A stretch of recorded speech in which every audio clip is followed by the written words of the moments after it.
For more news and trending updates, subscribe to Connect Gujarat, press the bell icon to never miss an exclusive from us.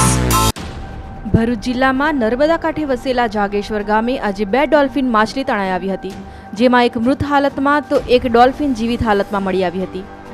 નોંધનીય છે કે છેલ્લા કેટલાય સમયથી નર્મદા નદીમાં પાણીની ઉણપને કારણે જળચર જીવોને નુકસાન થઈ રહ્યું છે, ત્યારે આજે બીજી એક ગંભીર ઘટના સામે આવી છે. અતિ દુર્લભ કહેવાતી ડોલ્ફિન માછલી ઓછા પાણીમાં તણાઈ આવતા જાગેશ્વર ગામમાં કુતૂહલ સર્જાયું હતું, જેમાં ઓછા પાણીને કારણે એક ડોલ્ફિનનું મૃત્યુ થયું હતું, જ્યારે એક ડોલ્ફિનને ગ્રામજનો દ્વારા બચાવી લઈને ઊંડા પાણીમાં છોડવામાં આવી હતી.